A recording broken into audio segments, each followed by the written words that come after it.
எனக்கு ஒரு கேள்வி இருக்கு, ராமன் அவதாரமா மனிதனா?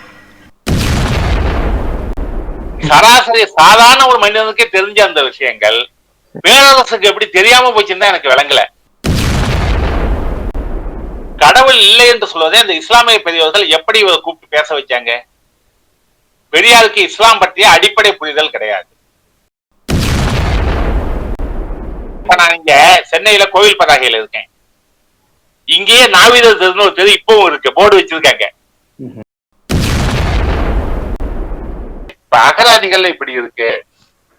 அகராதிகள் இது இலக்கியத்துல ஏதாவது எடுத்தாண்டு இருக்காங்களா அப்படின்னு பார்த்தா நிறைய இலக்கியங்கள் எடுத்தாண்டு இருக்காங்க. தமிழ் பல்கலைக்கழகம் வெளியிட்ட அகராதியில அந்த இதை அந்த சொற்றொடர்களே எடுத்து காட்டியிருக்காங்க.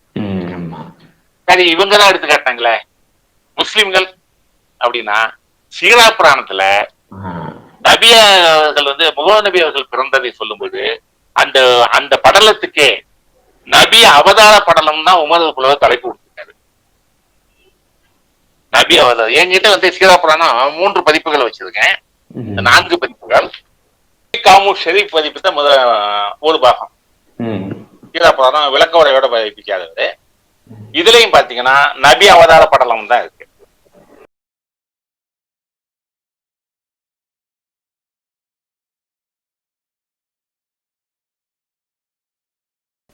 அப்ப நபி வானத்துல இருந்து இறங்கினார்னு சொல்லப்படாதா?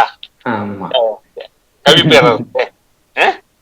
சரி, அடுத்தது இது இத்ரிஸ் நகர் பதிப்பிச்சது சீரா புராணம்.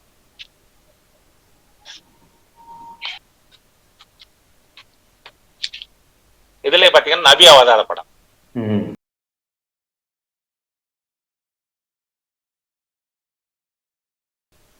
ஏன்னா ஒரு சில கவி காமு ஷெரீப் மட்டும் போட்டுருக்கலாம், அப்படியே மத்தவங்க அப்படி போட்டாங்கன்னு ஒரு கேள்வி வரும் இல்லையா?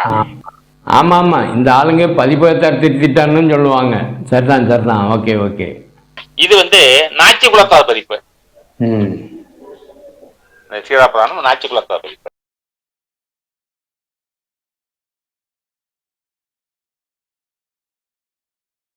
நபி அவதார படலாம். இது செய்கு தம்பி பாவலர் உரையோட வந்தது. சீரா புராணத்துக்கு செய்கு தம்பி பாவலர் உரை. சீரா புராணம் எல்லா பதிப்புலையும் நபி அவதார படலம் தான் வருது. நபி அவதார படம் ஆச்சுங்களா? இத பதிப்பிச்சது யாருன்னு கேட்டீங்கன்னா ஹாஜியம் முகமது யூசுப். அதேதான் நாச்சி குலத்தார் தான். அது மூலம் மட்டும் இது மூலம் உரையும் உள்ளது செய்தி தம்பிப்பாளருடைய உரையோட. இதே நாச்சி குலத்தார்.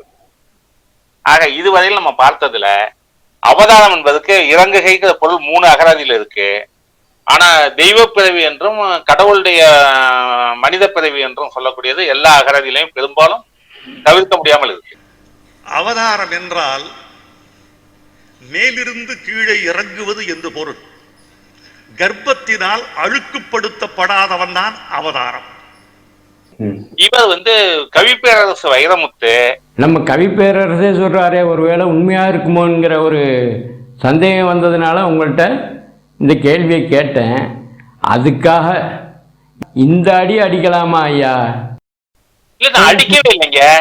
நமக்கு முன்னாடி இருந்த தமிழறிஞர்கள் என்ன சொல்லி இருக்காங்க? நான் கவிப்பேரரசு போல பெரிய ஆளு கிடையாது, பெரிய ஆளு கிடையாது. சராசரி சாதாரண ஒரு மனிதனுக்கே தெரிஞ்ச அந்த விஷயங்கள் பேரரசுக்கு எப்படி தெரியாம போச்சுன்னு தான் எனக்கு விளங்கல. அவர் பேரரசு மட்டும் இல்லைங்க ஐயா, அவர் தமிழ் மொழியையே கரைச்சி குடித்தவர், தமிழ் மொழியே கண்டுபிடிச்சவர் அவர் தான். சொல்லாம இருந்தாலே சரிதான். கவி அரசன் தான் சொன்னாங்க. கம்பனுக்கு மட்டும்தான் கவி சக்கரவர்த்தின்னு பேரு. சக்கரவர்த்தியுடைய தமிழ் பொருள் தான் பேரரசு. அப்ப கம்பனுக்கு அண்ணன்னு சொல்லிடலாமோ? கம்பனுக்கு அண்ணன் இல்ல தம்பி, கம்பனுக்கு சகோதரன்னே சொல்லிக்கலாம். அப்ப கம்பனுக்கு தெரிஞ்ச தமிழ் புலமை ஏன் இவருக்கு கவி பேரரசு இது இல்லாம போச்சுன்னு எனக்கு விளங்கல. ஏன்னா அவரே ராமாவதாரம்ங்கிற பேரை கொடுத்துருக்காரு. கம்பராமாயணத்துக்கு இன்னொரு பேரு ராமாவதாரம்னு பேரு, ராம அவதாரம்னு பேரு. பல பொருள் கொண்ட சொற்கள் தமிழ்ல ஏராளமா இருக்கு. எல்லா மொழியிலுமே இருக்கு. இல்ல, அதுல தமிழ்ல இன்னும் சிறப்பு ஏன்னு கேட்டா வடமொழி பெயர்களையும் தமிழாக்கி இங்க சேர்த்துடுறாங்க. அரசன் என்ற சொல்லு வடமொழி பெயர்ல இருந்து தற்பமாக்கப்பட்டது அரசன்கிற சொல்லு. ராஜாங்கிற சொல்லுல இருந்து ராசா ராசாவில இருந்து அரசு அரசன் ஆகிருக்கு. தமிழ் வந்து மன்னன், கோ, இறை அப்படிங்கிறது அப்ப தமிழ். அரசு என்பதே தமிழ் சொல் இல்லையா? இது போல நிறைய சொற்கள் வந்து தமிழாக்கப்பட்டிருக்கு. இப்ப குங்குமம்னு சொல்லுதோம்ல, ஆமா. குங்கும் அப்படிங்கிற சொல்லில இருந்து பிறந்த சொல் தான் குங்குமம். குங்குமம். தமிழ்ல சொல்லும்போது அதுக்கு செந்தூரம்னு சொல்லுவாங்க. ஆமா. அதான் தமிழ் சொல் இருக்கு.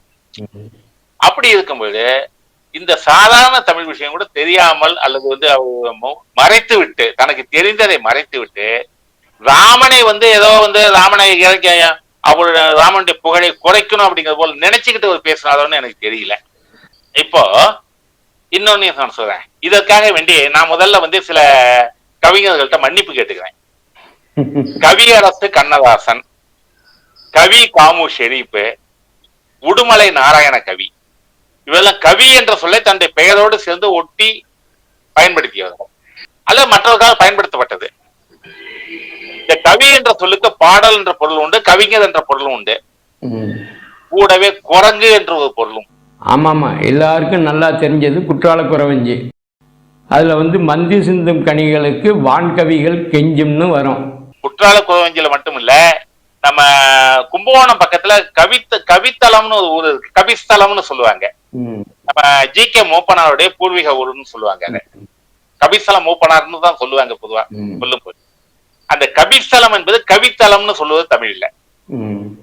ஏன்னா குரங்குக்கு வந்து காட்சி கொடுத்த ஊர் அது, கடவுள் காட்சி கொடுத்த ஊருனால குரங்குக்கான ஸ்தலம் அது அப்படின்னு பேரு கவித்தலம். அப்ப இந்த குரங்குங்கிறத வச்சுக்கிட்டு இவர் கவி பேரரசு சொன்னா அந்த பொருளை எடுத்துட்டு நான் பேசினா எப்படி இருக்கும்? மந்தி சிந்தும் கனிகளுக்கு வான்கவிகள் கெஞ்சும். கவி பேரரசு இப்படி பேசுறது ஒரு கிறித்துவ மேடைன்னு நினைக்கிறேன். நான் சொல்றது மிக முக்கியமான, இந்த சபையில் எந்த சபையில் எதை சொல்ல வேண்டும் என்றால்தான் அந்த சபையில் அது கருத்து நிலைக்கும். இது சொல்ல வேண்டிய சபை. இந்த சபையில தான் பேசணும்னு, இதான் பேச வேண்டிய இடம்னு அந்த இடத்துல இவர் ஏதோ ஒரு தேவைக்காக அந்த மந்தியில் சிந்தும் கனிகளுக்காக இந்த கவி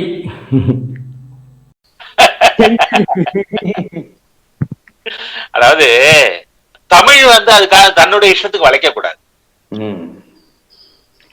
இப்ப நான் ஒண்ணு விஷயம் சொல்லுறேன். நம்ம காலமேக புலவர்னு ஒரு புலவர் இருந்தார். அவர் ஒரு முறை திருமலராயன் பட்டணம்ங்கிற ஊருக்கு போய் அந்த மன்னரை பார்க்க போனாரு. அங்க வந்து அதிமத கவிதாயர்னு ஒரு கவிஞருடைய தலைமையில ஒரு பெரிய கவிஞர்கள் புலவர்கள் குழுவே அங்க இருந்தது அந்த சபையில. இவர் மன்னனை காண போன பொழுது அந்த புலவர்கள் யாருமே இவருக்கு மரியாதை கொடுக்கறத அலட்சியப்படுத்தினாங்க. இவரு தெரிஞ்சுக்கிட்டாரு, தன்னை வந்து அலட்சியப்படுத்துறாங்க, தன்னை ஒதுக்குறாங்கன்னு தெரிஞ்சுக்கிட்டாரு. தெரிஞ்சுக்கிட்டே நீங்க எல்லாம் யாருன்னு கேட்கிறாரு. நாங்கெல்லாம் கவிதாயர்கள் அப்படிங்கிறாங்க அவங்க. இப்ப கூட சில பேர் புடைப்பெயர் வச்சுக்கிறாங்க, தஞ்சாவூர் கவிதாயர், மன்னார்குடி கவிதாயர் எல்லாம் புடைப்பெயர் வச்சுக்கிறாங்க. இப்போ சில பேர் எழுதிட்டு இருக்காங்க. இந்த புலவர்கள் வந்து கவிதாயர்கள் சொன்ன ராயன்னு சொல்லு வந்து தெலுங்கு சொல், அதுக்கு மன்னன் பொருள். பைபிள்ல பாத்தீங்கன்னா வந்து அந்த பீட்டர்னு ஒரு சீடர் இருக்கால இயேசுவுக்கு, அவர் தான் தலைமை சீடர். அந்த 13 பேர்ல 12 பேர்ல தலைமையாளர் பேரு பீட்டர். ரோமன் கேத்தலிக்ல பாத்தீங்கன்னா அதாவது ராயப்பர்னு மொழிபெயர்த்துட்டாங்க. ராயன்னு சொன்ன தலைமை, அண்ணன், மன்னன். அதனால இந்த ராயன் என்ற சொல்லு வந்து தலைமை. கவி ராயர்னு சொன்ன என்ன அர்த்தம்? புலவர்களுக்கு தலைவர்கள், புலவையில கதை கண்டவர்கள். இன்னொன்னு என்ன அர்த்தம்? குரங்குகளுடைய மன்னன் அர்த்தம். குரங்குகளுக்கு தலைவர். சொல்லுங்க சொல்லுங்க. அந்த அந்த பொருளை இவர் எடுத்துட்டு இவங்களுக்கு கேள்வி பண்ணாத காலமை புலவர்.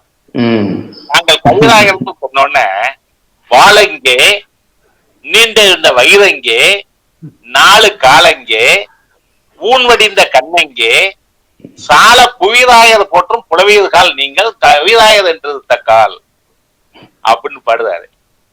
இந்த கவிதையை கட்டினா அந்த கவிஞர்கள்லாம் நாங்க கொஞ்சம் நிலவலங்கி போயிடுறாங்க. இப்ப நான் முன்னாடியே இந்த கவி காமு ஷெரீப், உடுமலை நாராயண கவி, கவியரசு கண்ணதாசன் மன்னிப்பு கேட்டதுக்கு காரணமே அவர்களை நான் சொல்லவில்லை, மகாகவி பாரதியை நான் சொல்லல. என்ன இவர் கவி பேரரசு என்று சொல்லிக்கொண்டு தன் விருப்பத்திற்கு ஏற்றவள தமிழை வளைக்கிறார் பாத்தீங்களா? ஆகவே இவர் வந்து உண்மையிலே இந்த கவிகளுக்கு நிகரான கவி பேரரசு கிடையாது. திருமலராயன் பட்டணத்தில் இருந்த அந்த கவிதாயர்களுடைய சமமான கவி பேரரசு இருப்பாருன்னு எனக்கு தோணுது. அவிப்பன காலமா உள்ள சொன்ன போல வாழங்கே நின்றிருந்த வயதங்கேன்னு கவி பேரரசை பார்த்து கேள்வி கேட்டால் கவி பேரரசு மந்தி சிந்தும் கனிகளுக்கு கெஞ்சி நிற்கிறார். தயவு செய்து இப்படிப்பட்டவர்கள் தங்களுடைய எந்த மேடையில பேசுறோம், எந்த ஆடியன்ஸ் பேசுறோம் அப்படிங்கறத நினைச்சிட்டு அதுக்காக தமிழை வளைக்காமல் தமிழை உள்ளது உள்ளபடி பேசணுங்கிறது தான் என்னுடைய வேண்டுகோள். ஐயா, இவர் இப்படி பேசுனத ஒரு இஸ்லாமியர் யூடியூப்ல எடுத்து போட்டிருக்காரு. பாரதிய ஜனதாவை RSS கவுக்கிறதுக்காக, ராமனை இழிவுபடுத்தலாங்கிறதுக்காக இப்படி போட்டிருப்பான்னு நினைக்கிறேன்.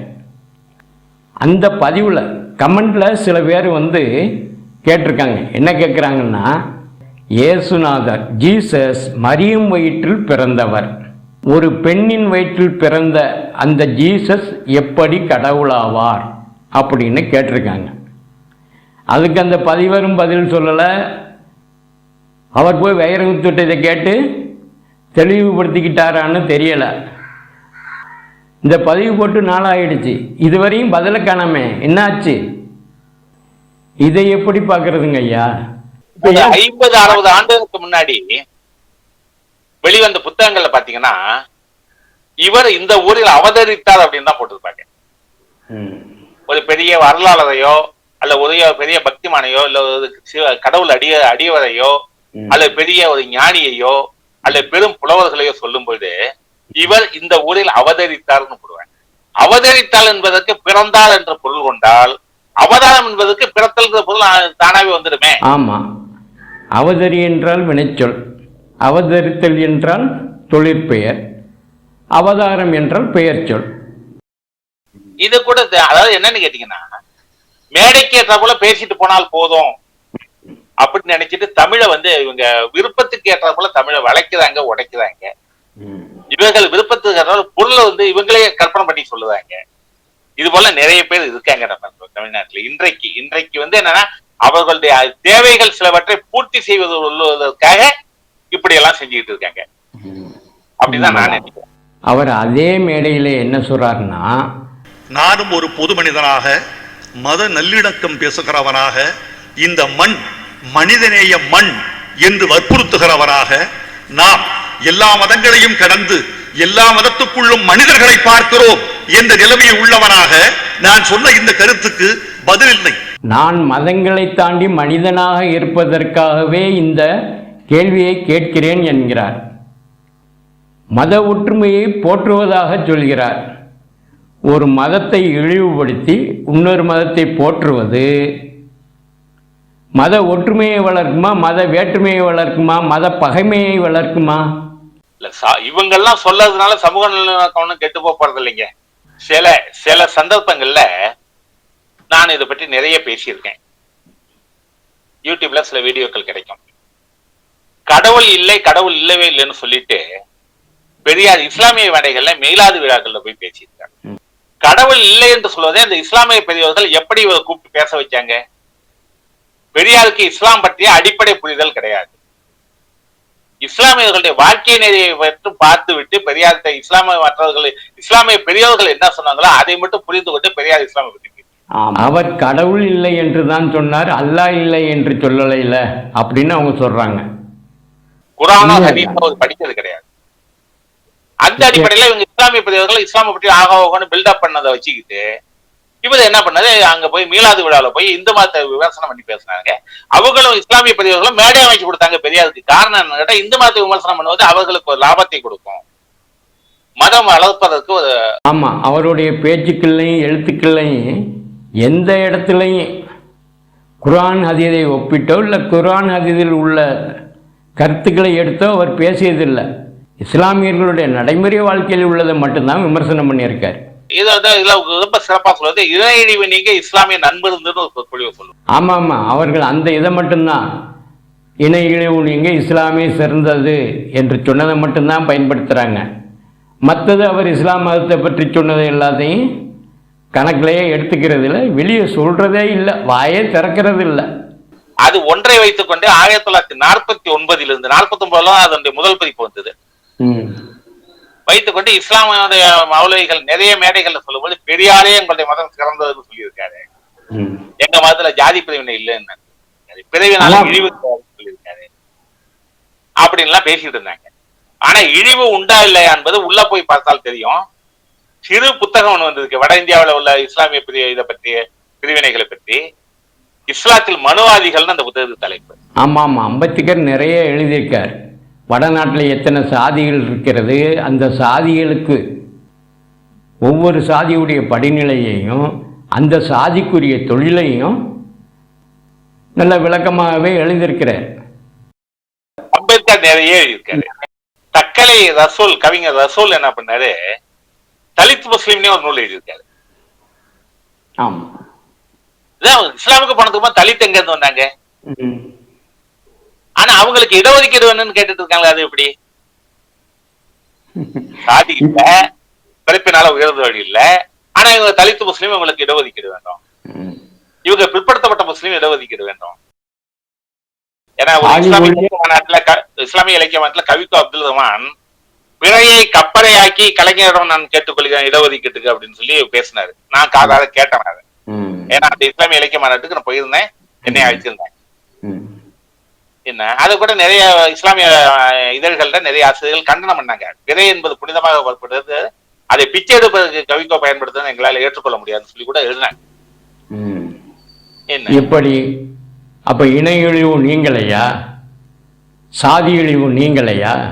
இது இந்த இடஒதுக்கீடு இதெல்லாம் கேட்கும்போது நமக்கு அது வலிந்து சொல்லாமலே இஸ்லாத்துக்குள்ள பிரிவுகள் இருக்கு, இஸ்லாத்துக்குள்ள தாழ்த்தப்பட்டவர்கள் இருக்காங்க, இஸ்லாத்துக்குள்ள இஸ்லாமுக்குள்ள அந்த பிற்படுத்தப்பட்டவர்கள் இருக்காங்கிறத தவிர்க்க முடியாமல் ஏற்றுக்கொள்கிறார்கள். இடஒதுக்கீடுக்காக ஏற்றுக்கொள்கிறார்கள் நமக்கு புரிஞ்சு இல்லைங்க ஐயா, கண்கூடா நமக்கு தெரியும், எல்லாருக்கும் தெரியும். இஸ்லாமியர்களுடைய நாசுவர்கள், நாவிதர்களை நாசுவர்கள் கூப்பிடுவாங்க. அவர்கள் பக்கீர்சாக்கள், அப்புறம் அந்த சாண பிடிக்கிறவர்கள், இவர்கள் எல்லாம் ஒடுக்கப்பட்டவர்களாக, ஊரை விட்டு ஒதுக்கி வைக்கப்பட்டவர்களாக, சமூகத்தில் கலக்காதவர்களாக, திருமண உறவுகள் செய்து கொள்ளப்படுபவர்களாக இல்லாமல் இன்னும் நிறைய இடங்கள்ல இருக்கு. இன்றைக்கு கூட காயல்பட்டினத்திலயும் அங்கே நாவீதத்தில் தனியா இருக்கு. அவங்களுக்கு பேரு என்னன்னு கேட்டீங்கன்னா நாவசக்குடின்னு பேர் அந்த தெரு. ஆமா, நாவீதர்களுக்கு நாசுவன்னு சொல்றது வழக்கம், வழக்கு சொல்லது. நான் இங்க சென்னையில கோவில் பதாகையில இருக்கேன். இங்கேயே நாவீதர் தெருன்னு ஒரு தெரு இப்பவும் இருக்கு, போர்டு வச்சிருக்காங்க. நாவீதர் தெரு. கீழக்கரையிலே நாவீதர் தெருன்னு ஒரு தெரு இருக்கு. இணையொழிவு நீங்க இஸ்லாத்துல சேருங்கன்னு சொன்ன பெரியாருக்கு இந்த நாவிதர்களும் பக்கீர்சாக்களும் எப்படி நடத்தப்படுறாங்கிறது தெரியாதா, இல்ல தெரிஞ்சுக்க விரும்பலையா? அதனால பெரியாருடைய புரிதல் அப்படி இருந்தது, அவ்வளவுதான். இவங்க என்னன்னா இப்ப எப்படி கவி பேரரசுடைய புரிதல் இறங்குதல் தான், அவதாரம்னா பிறத்தல் கிடையாது, கருவில் பிறந்தால் தீட்டு அப்படின்னு சொல்லிட்டு இருக்காரோ. இத்தனை அகராதியை நான் இப்ப காட்டி நிரூபிச்சுட்டேன். இல்ல அவர் இதெல்லாம் இந்த அகராதியெல்லாம் நான் நம்ப முடியாது, இவர் படிச்சுதானே சொன்னாரு அப்படின்னு கேட்டா நேரில் வரலாம். இந்த அகராதிகள் அத்தனையும் அவர்கிட்ட காட்டுறது. அகராதியில் உள்ளதை நாம ஏன் திரும்ப எடுத்து காட்டணும்? அவருக்கு ஐயம் இருந்தா, சந்தேகம் இருந்தா போய் அகராதியை வாங்கி பார்க்கட்டும். அதுல இல்லைன்னா கேட்கட்டும். இல்ல இதுக்கு இந்த பொருளே இல்லைன்னா அதுக்கு சரியான சான்றை கொண்டு காட்டிட்டு இந்த அகராதிகள்லாம் தப்பு, இந்த அகராதி எழுதினவங்கெல்லாம் மடப்பயலுன்னு சொல்லட்டும். அவர் தான் செஞ்சது பிழைகள் இல்லைன்னா, தப்பு இல்லைன்னா அவர் வரட்டும், அவர் தேடி பார்க்கட்டும், அவர் சான்றுகளை தேடட்டும். அதுக்கு நாம எடுத்து காட்டணுங்கிறது அவசியமே இல்லை. அவரை தமிழ் மொழியே கண்டுபிடிச்சாரு, இல்லை அவர் தான் தமிழுக்கு அத்தாரிட்டியா? அதாவது ஐயா, கிழக்கு சுமையில் உள்ள ஒரு பாடல்ல, அத்தைக்கு பிறந்தவளே ஆளாகி நின்றவளே பருவம் சுமந்து வரும் பாவாடை தாமரையே. அடுத்த வரியை கேளுங்க. ஓடக்கர உளவு காத்துல ஒருத்தி யாரு இவ, வெடிச்சு நிற்கிற பருத்தி. கவிஞர் வாலி எப்படி எப்படி நீ சமைஞ்சது எப்படின்னு ஆராய்ச்சி பண்ணி பருவமடைகிறது எப்படின்னு கண்டுபிடிச்சு சொல்லியிருக்காரு. இன்னொரு பாடல்ல வைரமுத்து, கூரான உன்னெஞ்சில் குதித்து குடியிருப்பேனே, விஜய்பட பாடல். ஐயா, நம்மளுடைய உரையாடலையே ரொம்ப கீழே கொண்டு போகுதுங்க, வேண்டாம் இதுன்னு நினைக்கிறேன். ஒரே ஒரு தகவல் மட்டும் சொல்ல, பாமரன் ஒரு எழுத்தாளர் Vaali plus Vairamuthu is equal to ஆபாசம்னு ஒரு நூலே எழுதியிருக்காரு. Vaali plus Vairamuthu is equal to ஆபாசம். என்ன இதற்கு மேல நம்ம ஒண்ணும் சொல்ல வேணாம். அதை எடுத்து நம்ம வந்து அதை ஆராய்ச்சி பண்றதுனா அது ஒண்ணும் சாகாத இலக்கியங்கள் கிடையாது, திரைப்பட பாடல் இல்லைங்கய்யா. இதை பத்தி நான் கேட்க வரல. நான் என்ன சொல்ல வரேன்னா, இப்படி ஏதாவது ரசிகர்களுக்கு தீனியை போட்டோமான்னு அல்ல காசை பார்த்தோமான்னு இருக்கிறத விட்டுட்டு நம்ம ரொம்ப பெரிய புகழ் அடைஞ்சிட்டோம், நம்ம மேதாவின்னு இப்படி தத்து பித்துன்னு உளராமல் வேறு 4 காசு பார்க்கறதுக்கான நிறைய பாடல்கள் வரும், நிறையா சொத்து சேர்க்கலாம். அந்த வேலை செய்கிறத பாருங்கன்னு சொல்ல வந்தேன். இல்ல இவங்கெல்லாம் சொல்லறதுனால சமூக நல்லிணக்கம் ஒன்றும் கெட்டு போறது இல்லைங்க. இவங்க என்னன்னு கேட்டீங்கன்னா, இவர்கள் ஏதோ ஆதாயங்கிறது இப்படி எல்லாம் தமிழை வளர்ச்சிக்கிட்டு இருக்காங்கன்னு நான் நினைக்கிறேன். ஆட்சியாளர்கள்ட்ட இருந்தோ மற்றவர்கள்ட்ட இருந்தோ. அதாவது ஒரு கதை ஒண்ணு சொல்லுவாங்க, தென்னாலிராமன்ட்ட மன்னன் கேட்டானா முட்டாள்கள்ட்ட எப்படி பேசணும்ட்டு. தென்னாலிராமன் பதில் பேசல, கேட்கவும் இல்லை, இந்த பக்கம் திருப்பிட்டு உட்கார்ந்தான். 2வது தடவை மன்னன் கேட்டான், இவன் அப்பவும் பேசல. 3வது தடவை மன்னன் கத்தியை ஓடிக்கிட்டான். ஏன்டா நான் கேட்கிறேன், என்கிட்ட சம்பளம் வாங்குற நாய் நீ, என்கிட்ட பேசாம அலட்சியமா அந்த பக்கம் திரும்பிட்டு இருக்கேன். அப்பதான் தென்னாலிராமன் திருப்பி சொன்னான், இல்ல மகாராஜா, முட்டாள்கள்ட்ட இப்படிதான் மௌனமா இருக்கணும், பேசிடக்கூடாது அப்படின்னா. ஏன்னா பேசிட்டோம்னா யாரு முட்டாள்னு பக்கத்துல உள்ளவங்களுக்கு தெரியாம போயிடும். ஐயா, பகுத்தறிவு வைரமுத்து தாயின் வயிற்றில் பிறப்பதை கருப்பையில் பிறப்பதை அழுக்குங்கிறார். கர்ப்பத்தினால் அழுக்குப்படுத்தப்படாதவன் தான் அவதாரம். தீட்டுங்கிற கருவில் பிறப்பால் தீட்டுங்கிறாரு. இது எந்த வகை பகுத்தறிவு? இவர் பகுத்தறிவாதியா இல்ல, எனக்கு சொல்ல தெரியல. அதாவது கம்யூனிஸ்ட் கட்சியில இந்திய கம்யூனிஸ்ட் கட்சி, மார்க்சிஸ்ட் கம்யூனிஸ்ட் கட்சி, மார்க்சிஸ்ட் லெனினிய கம்யூனிஸ்ட் கட்சிகள் எல்லாவற்றிலுமே ஒரு காலகட்டம் வரையில விமர்சனமும் சுய விமர்சனம் என்ற ஒரு செயல்பாடு இருந்தது. விமர்சனமும் சுய விமர்சனம் இல்லாவிட்டால் அவர்கள் கம்யூனிஸ்ட்ல இல்ல அப்படிங்கிற அளவுக்கு இந்த விமர்சனம் சுய விமர்சனம் உச்சகட்டம் பெற்று இருந்தது கட்சிக்குள்ள. நான் ஏறத்தாழ ஒரு 50 ஆண்டுகளுக்கு மேல கம்யூனிஸ்ட் கட்சியில இருந்ததுனால இதை பற்றியெல்லாம் நிறைய நான் வந்து அனுபவிச்சதுக்கே நான் வந்து அதுல கலந்து கொண்டு இருக்கேன். இதை இப்ப வைரமுற்று தன்னை பகுத்தறிவாதியா இல்லையான்னு சுய விமர்சனம் பண்ணிக்க வேண்டிய ஒரு கட்டாயத்துல இந்த பகுத்தறிவாதிகளுக்கெல்லாம் சுய விமர்சனங்கிறதெல்லாம் கிடையாது.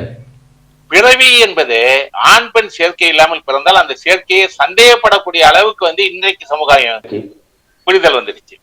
இன்னும் சொல்ல போனால் இங்க என்னன்னு கேட்டீங்க, இந்த போலி வைத்தியர்னு சொல்லுவாங்கல்ல, போலி டாக்டர்களுக்கு எழுதிக்கிறாங்கல்ல. ஆனா பிரசவத்துக்கு மட்டும் போலி டாக்டர் கிடையாது. பல ஊர்கள்ல கிராமங்கள்ல டாக்டர்களே கிடையாது. அங்க இருக்கக்கூடிய நாட்டு மருத்துவ வச்சிகள் தான் பிரசவம் பார்த்துட்டு இருக்காங்க.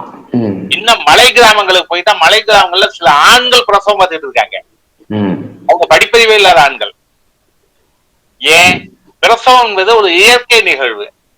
மருத்துவ பட்ட படிப்பு தான் வாங்கி இருக்கணுங்கிற அவசியம். இயற்கை நிகழ்வுக்கு இவங்க அசிஸ்ட் பண்ணுவாங்க. அதாவது இது அட்டன் டு டெலிவரி இல்ல, அசிஸ்ட் டு டெலிவரி, அவ்வளவுதான். அப்படி இருக்கும்போது இது ஒரு இயற்கை நிகழ்வு. யார் வீட்லயுமே பிரசவம் நிகழாமல், அதாவது என்ன மகப்பேறு நிகழாமல் இருந்தது கிடையாது. எல்லா வீட்லயுமே நிகழக்கூடிய ஒரு நிகழ்வை இவர் எப்படி அந்த நிகழ்வை இவர் தீட்டுங்கிறாரு. என்ன இவர் அந்த நிகழ்வு பிறப்படுத்தல், அதாவது குழந்தை பிறத்தல் நிகழ்வை எப்படி இவர் நினைக்கிறாருன்னு எனக்கு புரியல.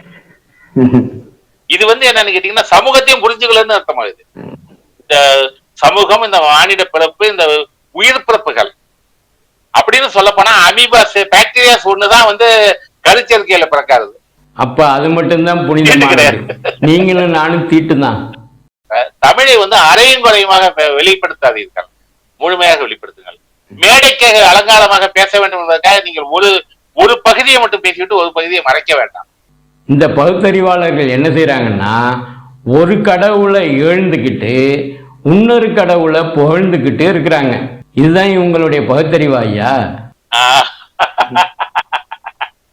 அதாவது தமிழ்நாட்டு பகுத்தறிவாளர்கள் பெரும்பாலானவர்கள் இந்து மதத்தை விமர்சனிப்பது மட்டுமே பகுத்தறிவுன்னு நினைக்கிறேன். நான் கிண்டலுக்கு சொல்வது உண்டு, பெரியாருடைய பொன்மொழிகள் இருக்குல்ல, கடவுள் இல்லை, கடவுள் இல்லை, கடவுள் இல்லவே இல்லை, கடவுளை கற்பித்தவன் விட்டால் கடவுளை பரப்பினவன் அணங்கிக்க, கடவுளை வணங்குறவன் காட்டுமுறை அப்படின்னு இருக்கு. இதுல மற்றதெல்லாம் விட்டுடுங்க. இந்த கடவுள்னு சொல்றது ஒருமையில சொல்லியிருக்காரு பெரியார். அப்ப எந்தெந்த மதத்துல ஒரே கடவுளை வச்சு வணங்குறாங்களோ அதுக்குதான் பெரியார் சொன்னாரே வழிய பல கடவுள் வழிபாடு உள்ள மதங்களுக்கு அவர் சொல்லல. ஆனா பெரியார் இன்னொரு இடத்துலையும் சொல்றாரு, கடவுள் என்று நான் சொல்லுவது கடவுள் என்று சொன்னாலும் அல்லாஹ் என்று சொன்னாலும், தூதர் என்று சொன்னாலும், தேவகுமாரன் என்று சொன்னாலும் எல்லாத்தையும் உள்ளடங்கியது தான் கடவுள் அப்படின்னு தான் நான் சொல்கிறேன் அப்படின்னு ஒரு புத்தகத்தில் எழுதியிருக்கார். சொன்னாலும் அவருடைய மேடை பேச்சுகள்ல சனாதன மதத்தை, அதாவது இந்து மதத்தை விமர்சிக்கக்கூடிய கருத்துக்கள் தான் இருக்கே ஒழிய மேடை பேச்சுகளில் பேசினதாக கேள்விப்படலை. அப்படி விமர்சனம் இருந்தால் கூட இஸ்லாமியர்களுடைய நடைமுறை வாழ்க்கை பற்றிய விமர்சனங்கள் தான் அதுல இருக்க ஒழிய அடிப்படையான குரானை பற்றியோ ஹதீஸ்களை பற்றிய விமர்சனங்கள் இல்ல, அவருக்கு தெரியாது. இன்னொரு விஷயத்தையும் அதுல சொல்ல வேண்டியது இருக்கு. மேலை நாட்டு நாத்தியர்கள் president Russell, Ingersoll, general Gavin, Charles Bradlaugh, இவர்களுடைய புத்தகங்கள்லாம் பாத்தீங்கன்னா இந்த பக்தர்களை, கடவுளை வணங்குகிறவர்களை, கடவுளை பரப்பினவர்களை பற்றி கீழ்த்தரமாக பேச மாட்டாங்க. கடவுள்கிற தத்துவத்தையும் கடவுள்கிற அந்த அந்த கற்பனை கதையையும் பற்றி தான் விமர்சனம் பண்ணுவாங்க. மக்களை விமர்சிக்க மாட்டாங்க. ஆனா இங்க மட்டும்தான் கடவுளை வணங்குகிறவன் காட்டு மிராண்டி. ஏன் அந்த மனிதன் நாளைக்கே மனம் மாறி உங்ககிட்ட வரலாம்ல? இப்பவே அவனை ஏன் விரட்டி விடுறீங்க நீங்க? இப்ப காட்டு மிராண்டி, அந்த காட்டு மிராண்டி தான் இன்னைக்கு இருக்கக்கூடிய அறிவியல் சாதனங்கள், பல சாதனங்களை கண்டுபிடித்தவர்கள் அந்த கடவுளை வணங்குற காட்டு மிராண்டிகள் தான். அவன் அப்படி காட்டு மிராண்டி ஆக முடியும்? அல்ல, இதெல்லாம் என்னன்னு தனிநபர் தாக்குதல் என்பது இந்த இங்க தமிழ்நாட்டு நாத்தியத்தையே உள்ள ஒரு பெரிய ஒரு தீய ஒரு வழிகாட்டுதல் தான். அப்ப பைபிளுக்கு உங்களுக்கு என்ன வித்தியாசம்? பைபிள் 53வது சங்கீதத்துல ஒரு வசனம் இருக்கு, கடவுள் இல்லை என்று மதிகட்டவன் தன் இருதயத்தில் சொல்லிக் கொள்கிறான் அப்படின்ட்டு வருது. கடவுள் இல்லைன்னு சொல்லதான் அறிவு கட்டவன், அறிவு இல்லாதவன் சொல்லி பைபிள்ல இருக்கு. கடவுள் உண்டுன்னு சொல்லதான் காட்டு மிராண்டின்னு சொல்லி நீங்க சொல்லுதீங்க. அப்ப ரெண்டு பேருக்குமே வித்தியாசம் இல்லையே. கடவுள் உண்டுன்னு சொன்னாலும் கடவுள் இல்லைன்னு சொன்னாலும் அவன் மனிதன் தான். அந்த மனிதனை நல்வழிப்படுத்த வேண்டிய பொறுப்பு நமக்கு இருக்கு. அவனை திட்டி, அவனை அவதூறு பண்ணி, அவனை வெளியே விரட்டி விடாத பொறுப்பு நமக்கு கிடையாது. அல்ல, அந்த பொன்மொழியில அடிப்படையில கொஞ்சம் குறைபாடு உள்ள பொன்மொழியாக நான் கருதுறேன். தயவு செய்து இப்படிப்பட்டவர்கள் தங்களுடைய எந்த மேடையில பேசுறோம், எந்த ஆடியன்ஸ் பேசுறோம் அப்படிங்கறத நினைச்சிட்டு அதுக்காக தமிழை வளைக்காமல் தமிழை உள்ளது உள்ளபடி பேசணுங்கிறது தான் என்னுடைய வேண்டுகோள். அவருடைய பேச்சை நம்பிக்கொண்டிருக்கிற பல ஆர்வலர்களும் இதை தெரிந்து அறிந்து புரிந்து கொண்டால் நல்லது. இனிமேலாவது பெரியவங்களா இருக்காங்க, புகழ் பெற்றவர்களா இருக்காங்க, அதனால அவங்க சொல்றதுலாம் உண்மை அப்படின்னு சொல்லிட்டு நம்ம நன்றி ஐயா, ரொம்ப நன்றி. நன்றி. மீண்டும் நம்ம சந்திப்போம்.